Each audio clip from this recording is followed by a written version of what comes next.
सुबह हो गई, मेरी पूजा की थाली धरी की धरी रह गई। आप आते नहीं ये बताते नहीं,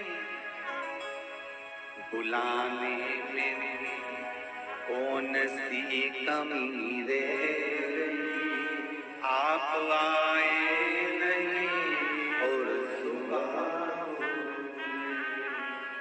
अब ये तो बताएं कि मैं आया क्यों नहीं, मेरे आने का कारण परमात्मा बताए। जरा चित्त वृत्ति में लीजिए, नल को साफ कर रहे हो, टोंटी को साफ कर रहे हो, पर वो नल टोंटी साफ करने के बाद भी, नल टोंटी साफ होने के बाद भी नल और टोंटी क्लीन नहीं।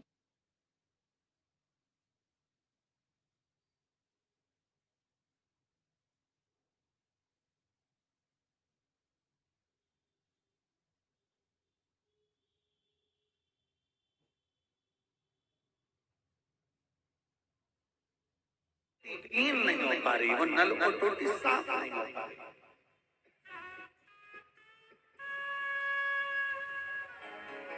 वो नल और टोटी साफ नहीं है, वो नल और टोटी क्लीन। भले तुमने कितना भी साफ कराओ, पर मन टंकी का काम करता है। उसमें जो भराता है पानी, जो आ रहा है मन के अंदर, जो हम लेकर आ रहे हैं, वो एकदम साफ होना चाहिए, मन साफ होना चाहिए।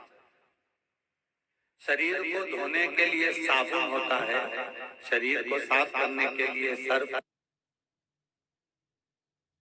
साबुन का प्रयोग किया जाता है।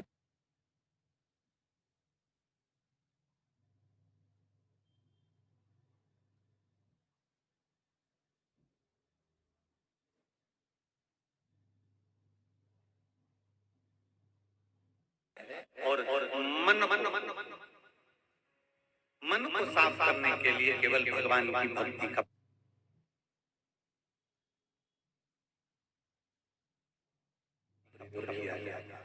केवल भगवत भजन का,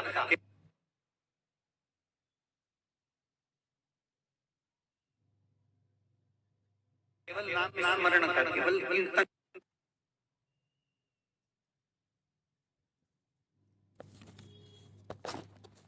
केवल मंत्र जाप का, केवल भगवत भजन का प्रयोग किया गया। भगवान की भक्ति का प्रयोग।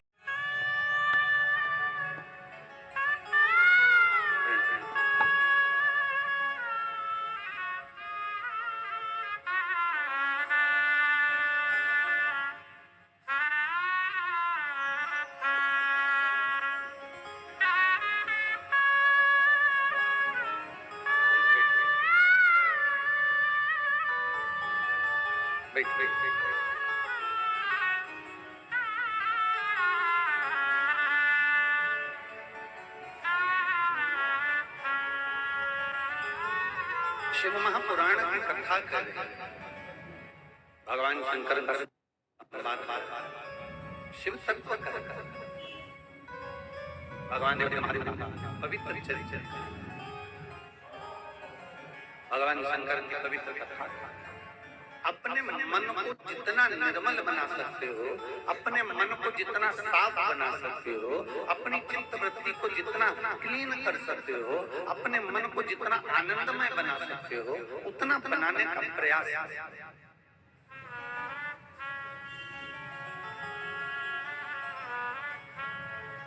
एक बात आप लोगों से पूछें, जितने लोग आस्था चैनल पर कथा सुन रहे हैं, जितने फेसबुक यूट्यूब पर कथा सुन रहे हैं, और जितने इस पवित्र प्रांगण में बैठकर कथा सुन रहे हैं, शरीर से कभी भगवान प्रसन्न हुआ क्या? जम के बोलो जरा। नहीं।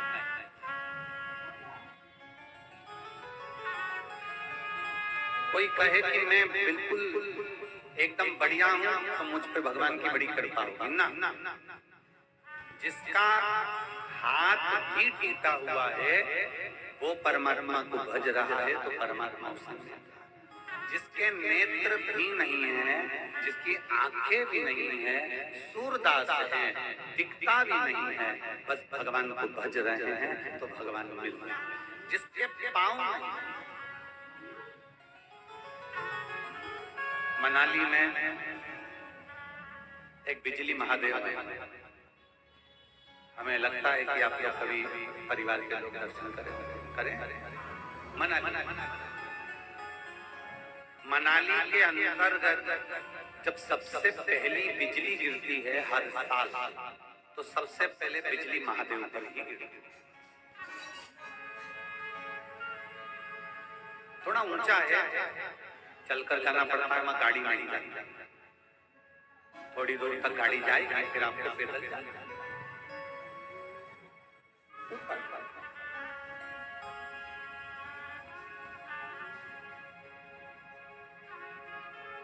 कभी देवादिदेव महादेव की कृपा होगी और ये शरीर अच्छा चलते रहेगा तो अपन बिजली महादेव से भी एक बार बाबा की भले छोटे से ऐसे अच्छा वाह वाह वाह, फिर तो हो गया, योग संयोग अच्छा बन गया हो। तो तभी बाबा चाहेगा तो मनाली में भी भले ऐसे ही एक हॉल के अंतर्गत बड़े भाव से बिजली महादेव को कथा श्रवण कभी योग जब बाबा अब बिजली देवादिदेव महादेव के टुकड़े छोटे छोटे टुकड़े होते हैं। फिर वहां अनाउंस होता है कि बाबा पर बिजली गिर गई है, और वहां का एक परिवार जिसके पाँव में प्रॉब्लम रहती है, पाँव में तकलीफ रहती है, वो ट्रिकल साइकिल से चलता है और वो मक्खन इकट्ठा कर कर उस माखन से शिवलिंग को जोड़ता। और शंकर भगवान के शिवलिंग को जोड़ने के बाद भगवान देवादिदेव महादेव पर जब जल चढ़ाया जाता है तो वो शिवलिंग माखन का जुड़ा हुआ इतना प्रबल हो जाता है कि हाथी के पांव से और हाथी की सूंड से भी नहीं दिखता।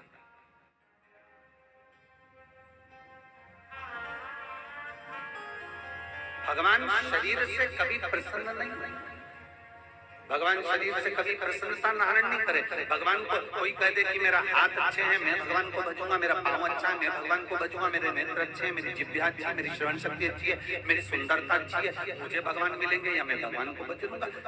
शिव महापुराण की कथा कहती है शरीर से परमात्मा कभी प्रसन्न नहीं हुआ, परमात्मा की प्रसन्नता तो तुम्हारे निर्मल मन से, परमात्मा की प्रसन्नता आपके भीतर के अच्छे स्वभाव से, परमात्मा की प्रसन्नता आपके निर्मल स्वभाव से। जितना अच्छा आपका मन होगा, जितनी अच्छी आपकी निर्मलता का भाव होगा, उतना परमात्मा आपके करीब में होगा। अशांति परमात्मा को दूर कर देती है। और सबसे ज्यादा आज का मनुष्य ऐसा कौन मानव है संसार में? कितने लोग संसार में जो बिल्कुल शांति से, सारा दुनिया संपूर्ण विश्व कहीं ना कहीं किसी न किसी रूप की अशांति है। पूरी दुनिया में कहीं ना कहीं किसी न किसी रूप में अशांति भीतर समाहित है। और 5 स्थान बताए हैं अशांति के आने के। भगवान देवादिदेव महादेव ने माता पार्वती जी को 5 स्थान अशांति आने के बताए कि 5 स्थान से अशांति आती है। पहला संसार, दूसरा संपत्ति से, तीसरा संबंधों से, चौथा स्वास्थ्य से, और 5वां संतान से। अब एक एक समय भगवान देवादिदेव महादेव कह रहे हैं कि 5 स्थान ऐसे हैं पार्वती जहां से अशांति हम नहीं भी लाना चाहते, हम शांत रहना चाहते हैं, हम अपने चित्त को निर्मल रखना चाहते हैं, हम बहुत आनंद में रहना चाहते हैं, हम बहुत स्वस्थ के आनंद के साथ रहना चाहते हैं, पर ये 5 स्थान से अशांति हमारे भीतर प्रवेश करती है। पहले नंबर पर है संसार। संसार से तुम जितनी कामना करोगे, ये संसार के लोग उतना ही तुमको धोखा देंगे, उतना ही धोखा देंगे और उतना ही तुमको अशांत कर देंगे। तुमने आस लगाई कि मैंने बहुत आस लगा कर बैठे कि मुझे पत्नी मिलेगी तो ऐसी मिलेगी, मुझे पति मिलेगा तो ऐसा मिलेगा, वो मुझे रोज घुमाने के लिए दिल्ली लेके जाएगा, वो मुझे घुमाने के लिए यहाँ लेकर जाएगा, वो मुझे गोवा लेकर जाएगा, मुझे ये इतना इतना आस जोड़ कर बैठे थे, इतना इतना तमन्ना जोड़ कर बैठे थे, इतना इतना विचार कर बैठे थे। फिर विचार करा मेरी पत्नी ऐसी मिलेगी, मैं कह दूं बैठ जा तो बैठ जा, मैं कह दूं पानी भल्ला पानी हल्ला, मैं कह दूं ऐसा कर ले वैसा कर ले, मेरी पत्नी ऐसी मिलेगी वैसी मिलेगी, और दोनों ने बहुत आस्था की और मालूम पड़े संबंध हुआ, शादी हुई, मिली। अब जैसी मिली वो तो तुमको मालूम, क्या बता। तो संसार के लोगों से फिर आस लगी कि मैंने इसके लिए ऐसा करा है तो ये मेरे लिए ऐसा करेगा, मैंने इसको ऐसा किया है तो ये मेरे लिए ऐसा करेगा। फिर मन में आशंका आ गई, क्योंकि वो नहीं कर पाए। तुम जो कर सकते हो तुम्हारे हाथ में, तुम्हारे भाग्य में, तुम्हारी लेखनी में उस परमात्मा ने, विधाता ने लिखा कि तुझे इतने लोगों को भोजन कराना है, तुम्हारे विधाता ने लिख दिया कि तुम्हें इतने लोगों को पानी पिलाना है। ये विधाता का लिखा हुआ, ये अपना नहीं। ये सियोर वाला महाराज या संसार का कोई व्यक्ति लिख नहीं सकता। ये अगर घर के अंदर वर्धन जी वो 2 दिन की कथा पंडाल में हुई, 3 दिन की और हो सकती थी, पानी तो बाद में गिरना बंद हो गया, और हो सकती थी। पर विधाता ने कहीं उन लोगों के भाग कितने प्रबल होंगे इस घर के, कहीं इस घर का कोई ग्रह आनंदमय होगा, इसलिए बाबा ने 3 दिन की कथा यहाँ करवा दी और बाबा की कृपा। तो ये आप और हम लिखने वाले नहीं है, ये वो विधाता लिखता है। उसने क्या लिखा है, कैसे लिखा है, कब लिखा है, ये वर्णन उसके ऊपर निश्चित।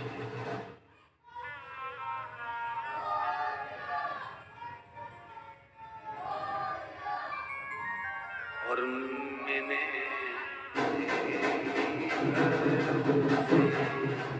बाबा तेरे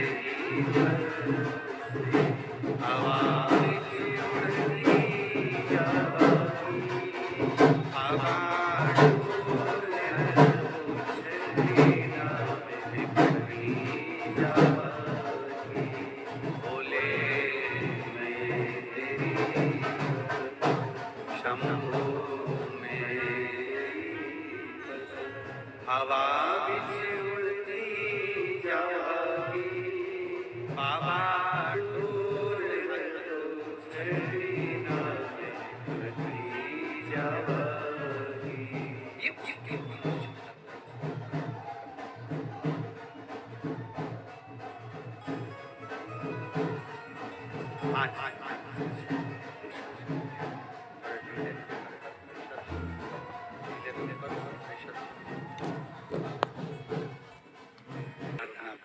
विचार करते हो, कितना सोचते हो, कितना सोचने के बाद, कितना विचार करने के बाद भी आपको संसार से सुख का अनुभव, सुख का अनुभव नहीं होगा। दूसरे नंबर पर है संपत्ति। दुनिया के लोग सोचते हैं कि थोड़ा धन अगर अच्छा आ गया, पैसा ज्यादा कमा लिया तो मैं बहुत सुख की जिंदगी जी, सुख की।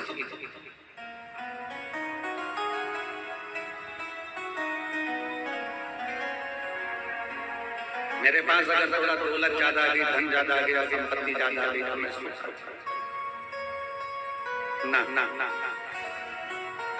शिव महापुराण की कथा कहती है अगर आपके पास में धन ज्यादा आ जाए, संपत्ति ज्यादा आ जाए, तुम्हारा वैभव अच्छा हो जाए, तुम्हें अच्छी कुर्सी मिल जाए, पद मिल जाए, तुम उन्नति की सीढ़ी पर चढ़ जाओ, कोई अच्छे सिंहासन पर तुम बैठ जाओ, तुम्हें अच्छा पद, अच्छी प्रतिष्ठा, अच्छी संपदा अगर प्राप्त हो जाए तो भोलेनाथ से कहना कि मुझे अगर उससे मिले, पद मिले, प्रतिष्ठा मिले, संपत्ति मिले तो मैं तेरी शिव महापुराण की कथा जीवन भर कराता रहूंगा, इसी कृपा बना रहा। संपत्ति का सुख वो है कि भगवान का नाम अपने मुख से निकल कर, तो संपत्ति का सुख।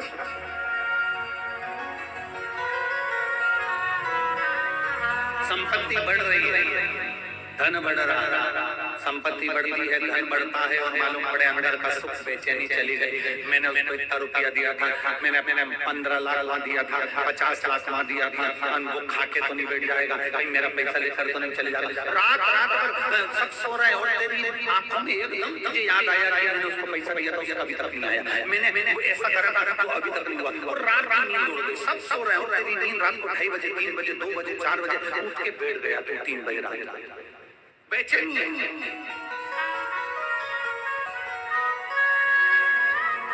बेचैनी में बड़ा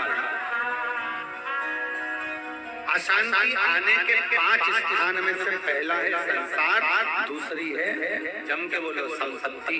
संपत्ति अगर आए, वैभव अगर आए, कुर्सी अगर मिले, सत्ता अगर मिले, तुम्हें पद प्रतिष्ठा भोलेनाथ जी की कृपा से अगर मिल जाए तो ये प्रयास करना कि हमारी संपत्ति से, हमारी कुर्सी से, हमारी प्रतिष्ठा से, हमारे पद से हम भगवान का कितना भजन कर सकते, दुनिया के लोगों के मुख से हम कितना शिव नाम निकलवा। ये शिव महापुराण करा, शिव महापुराण करी क्या? शिव महापुराण ने केवल एक कार्य करा, बच्चा बच्चा, बूढ़ा बूढ़ा, जवान युवान, बूढ़ा बच्चा, सबके मुख से श्री शिवाय नमस्तुभ्यम निकल गया। इस शिव पुराण ने करा घर के बच्चे से लेकर बूढ़े व्यक्ति सबसे एक लोटा जल शंकर जी पे चढ़वा। शिव महापुराण ने करा, शिव महापुराण ने ये करा कि आज घर के अंदर रहना कैसे है, घर के अंदर कैसा व्यवहार होना चाहिए, कैसे रहना चाहिए, भगवान का व्रत कैसे करना चाहिए, शिव को जल कैसे चढ़ाना चाहिए, शंकर की स्तुति कैसे करना चाहिए, ये शिव महापुराण ने हमने ये शिव पुराण हमें सिखा रहा है।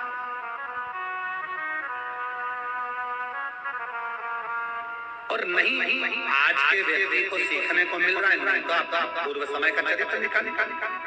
गणेश जी चूहे की कथा थी, संपूर्ण देशवासियों को आज गणेश चतुर्थी की बहुत बहुत बधाई हो। भगवान श्री गणेश जी महाराज के प्राकट उत्सव की, भगवान श्री गणेश जी महाराज के विराजमान होने की संपूर्ण सनातनियों को, संपूर्ण देशवासियों को बहुत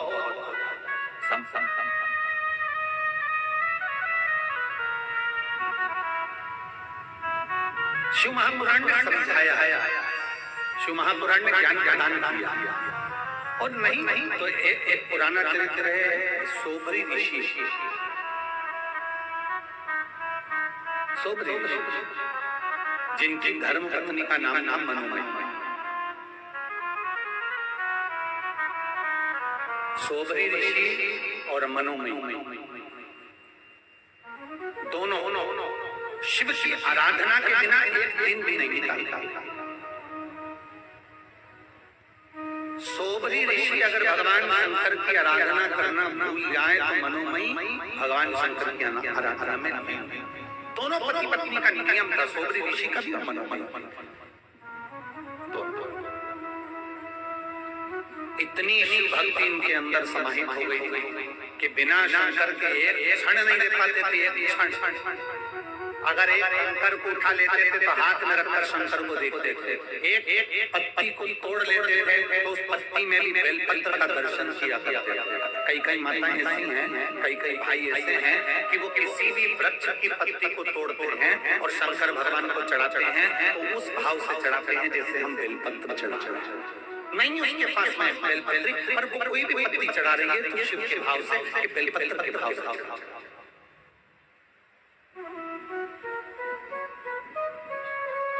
जो कुछ समर्पित कर रही है वो भाव से समर्पित कर रही है। और बिना भाव के परमात्मा मिले कैसे? भगवान बिना भाव के मिलेगा कैसे? आज हमारे हम कहें हमारी बेटियां बहुएं हैं, तीनों देवरानी जेठानियां हैं, रोज प्रतिदिन भाव से भगवान का, हमारे लड्डू गोपाल जी के लिए, ठाकुर जी के लिए, शंकर जी के लिए, शालिग्राम भगवान के लिए हमारी जो आराधना रहती है, रोज पूजन अर्चना रहती है शिव जी की, ठाकुर जी की, शालिग्राम जी की, उसके लिए रोज प्रतिदिन प्रसाद बनाना, सामग्री बनाना, लड्डू भेज देना, सामग्री भेज देना, हलवा भेज देना, सीधा भेज देना, सभी बहुएं और माताएं उन्हें ऊपर सामग्री भेज देती। और मैं आज इसी यादव परिवार की बड़ी बेटी पूनम यादव जी को भी धन्यवाद देता हूँ। आज उनका जन्मदिन है, उनको जन्मोत्सव की बहुत बहुत बधाई। कहाँ बेटी? आजा बेटा, आजा।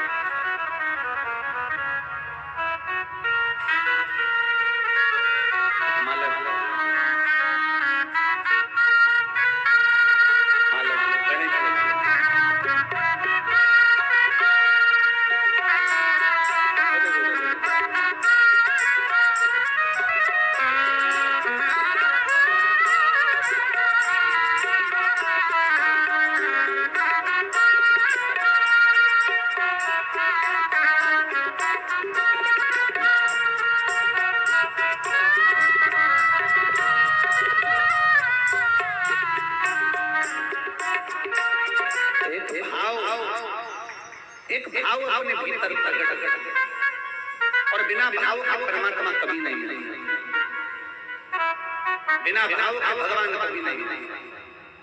आप भाव से रिझाएंगे तो परमात्मा क्यों नहीं मिलेगा? सोबरी ऋषि और उनकी धर्म मनोमय दोनों का एक भाव है, दोनों भगवान शंकर की भक्ति में डूबे रहते, शिव शिवती करते रहते, दिन भर भगवान शंकर के गुणगान करते, दिन भर शंभु शरणे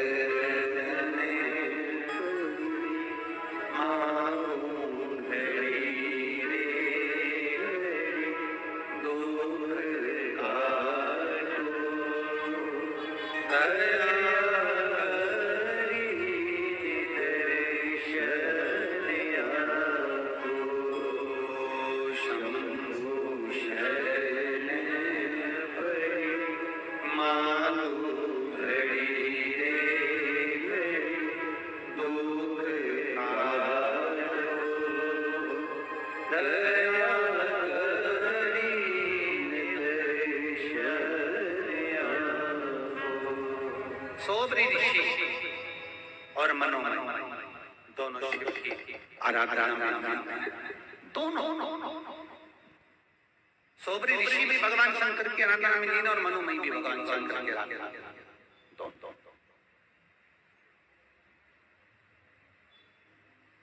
अब एक क्रोंच गंधर्व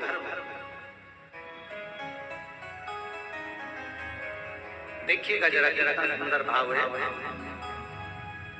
शिव महापुराण की कथा क्या करती है? दुनिया के लोगों को समझाने का कार्य करती है कि शंकर का भजन कैसे, शिव की स्तुति कैसे। क्रोंच गंधर्व है, देवलोक में रहता, इंद्रलोक में रहता, गंधर्व है, गंधर्व लोक में रहता।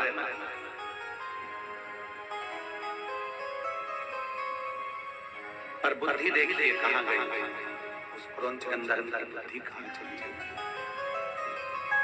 उस क्रोंच गंधर्व की बुद्धि कहाँ मारी गई, जरा देखिए। जब सोबरी ऋषि भगवान शंकर की भक्ति में डूबकर शिवलिंग का पार्थिव शिवलिंग का निर्माण करा, दोनों पति पत्नी ने मिलकर पार्थिव शिवलिंग का निर्माण कर दोनों ने पूजन करी। पूजन करने के बाद सोबरी ऋषि अपनी धर्म पत्नी मनोमयी से कहते हैं कि लाओ मैं शंकर भगवान का विसर्जन कर आता हूँ, तुम मुझे दे दो, मुझे दो।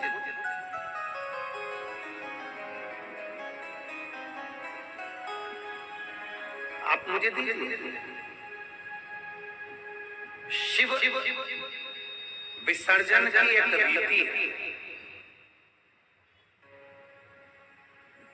भगवान शंकर के विसर्जन की रीति सबसे प्रबल रीति है शिव विसर्जन की, कि भगवान शंकर का पार्थिव शिवलिंग का जब हम निर्माण करते हैं और निर्माण करने के बाद जब हम पार्थिव शिवलिंग उसको लेकर विसर्जन की ओर जाते हैं तो प्रयास करना चाहिए कि घर से जब लेकर जा रहे हों उस समय पार्थिव शिवलिंग हमारे नाभि कोश से ऊंचा हो।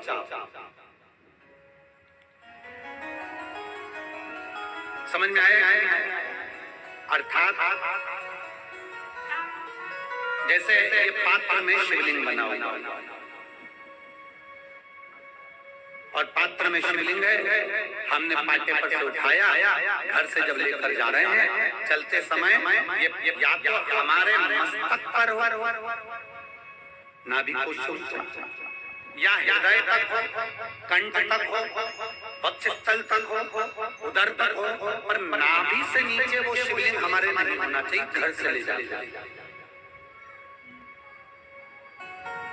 और शिवलिंग के विसर्जन का एक नियम बड़ा प्रबल है कि घर से ले जाते समय शिवलिंग पार्थिव शिवलिंग हमारे नाभि कोश से ऊंचा हो, और जब हम विसर्जन करने के लिए जाएं तब शिवलिंग का दर्शन विसर्जन के पहले अपने नेत्रों से पूर्ण तरह से करें और बाबा से अपने हृदय की बात कहकर फिर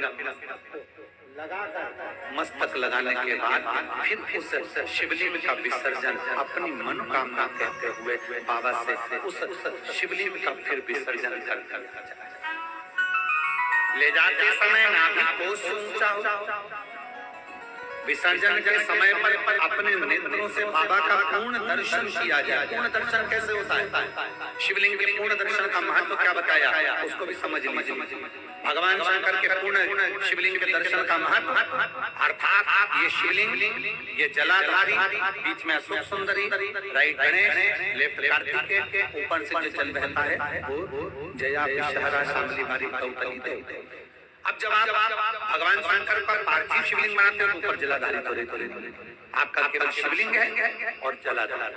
तो आप उसका जब दर्शन कर रहे हैं तो पूर्ण दर्शन का मतलब है, जब हम विसर्जन करने जाते हैं तो सबसे पहले जो भगवान का जल स्थल है, जिसको हम कहते हैं जलाधारी, गणेश जी, कार्तिकेय, अशोक सुंदरी का स्थान, पहले हम उसका दर्शन करते हैं। फिर अपनी निगाह को घुमाकर हम गोल घुमाकर वापिस उसी स्थान पर आते हैं अपनी दृष्टि से, और फिर बाबा का यही से दर्शन करते हुए हम शिवलिंग का दर्शन करते हैं। जो हम विसर्जन करने गए हैं उसका हम जब दर्शन करें तो दर्शन करने के बाद हम शिवलिंग का दर्शन कर अपने मन की कामना कहकर मस्तक से लगाकर फिर बाबा का हम विसर्जन करते हैं। तो हमारे हृदय की कामना मेरा देवती देव महादेव पूर्ण जगत करता है।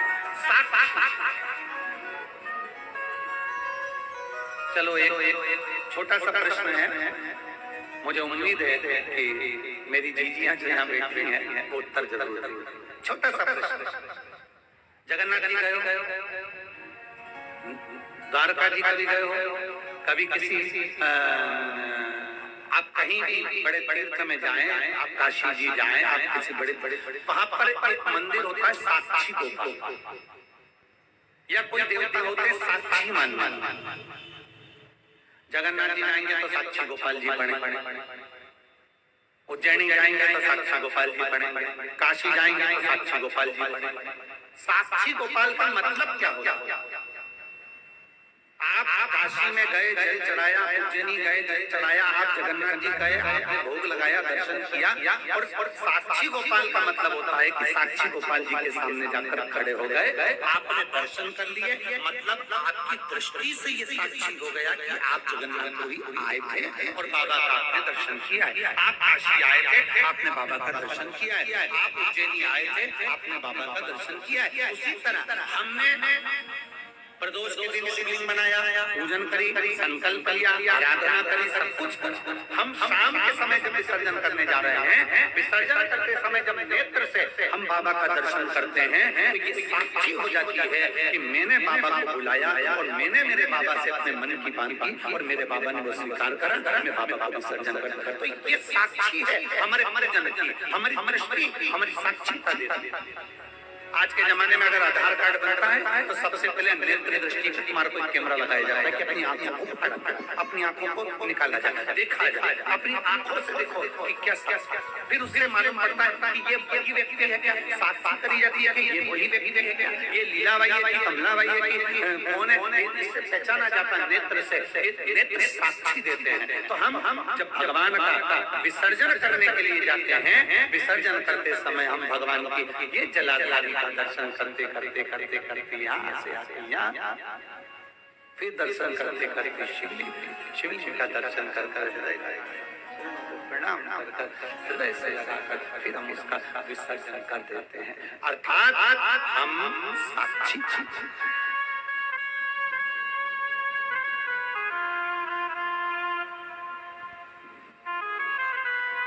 तेरा तुझे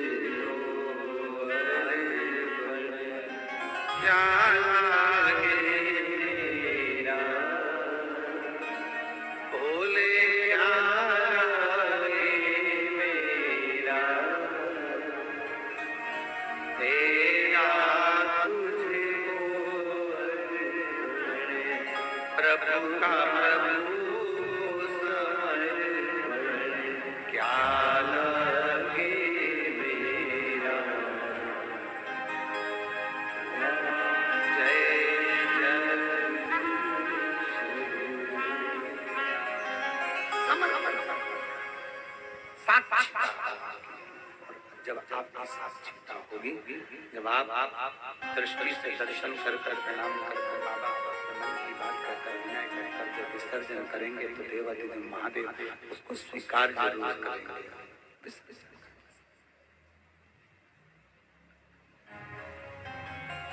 सोबरे ऋषि ने अपने धर्म पत्नी मनोमयी से कहा,